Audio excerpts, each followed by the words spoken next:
मदारस का बड़ा तारीखी किरदार है। पहला मदरसा मेरे पैगंबर सल्लल्लाहु अलैहि वसल्लम ने अपने मस्जिद नबवी में सुफ़ा के नाम से कायम किया था। And Suffa is the first residential university in human history. ये पहला इकामती जामिया था जो इंसानी तारीख में मेरे आका ने अपनी मस्जिद में बनाया था। ये सुफ़ा मदरसा था, ये दार-ए-अरक़म मदरसा था।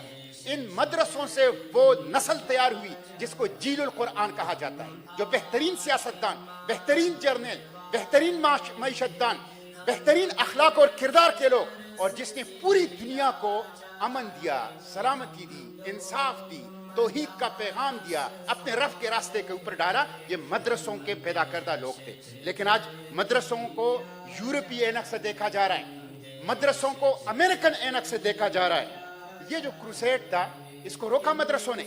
ये जो चंगेज खान और हलाकू खान है इसको इमाम इब्न तैमिया ने रोका, जो मदरसों के सालार थे। ये जो आपके अपने मुल्क के अंदर अंग्रेज आए, ये हाजी साहब तुरंगजे, ये हडे मुला, ये जो फकीर ईपी है, ये कौन है? ये कोई खान इसमें नहीं है, कोई नवाब इसमें नहीं है। ये मदरसों के लोग थे जिन्होंने इस्तेमार और साम्राज्य को रोका और अवाम को एजुकेट किया। मिस्टर चेयरमैन, मैं आपको बताना चाहता हूँ, ये तारीख की हकीकत है।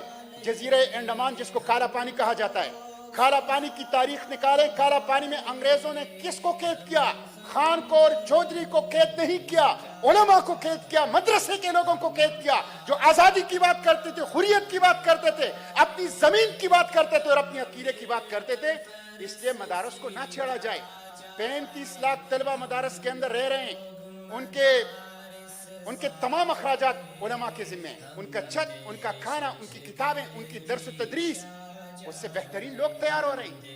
खुद गुज़िश्ता हुकूमत के अंदर ये रिकॉर्ड के ऊपर है, हुकूमत अपना रिकॉर्ड चेक कर ली। इत्तेहाद मदारसी दीनिया और हुकूमत के दरमियान, रहमान मलिक साहब उस वक्त वजीर दाखिला थे, इनके दरमियान एक एग्रीमेंट हुआ है।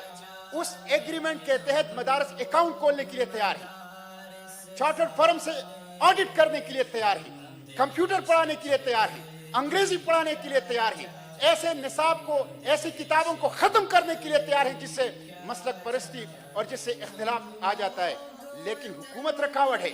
आज और कल अखबारात के अंदर ये खबर आई है कि कई दर्जन एनजीओ के ऊपर हुकूमत ने पाबंदी लगाई है, इसलिए कि उससे हुकूमत मुतमईन नहीं है।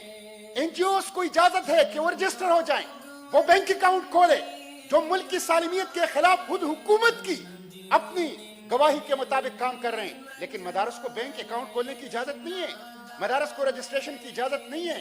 इसलिए ये 35 लाख तलबा हैं, ये पाकिस्तान का एसेट हैं, इनके साथ दुश्मनी ना कीजिए, इनको अपने सीने से लगाइए। पाकिस्तान के जामियात का बजट उठाकर देख लीजिए। पाकिस्तान के वाइंड अप करें सेनेटर साहब।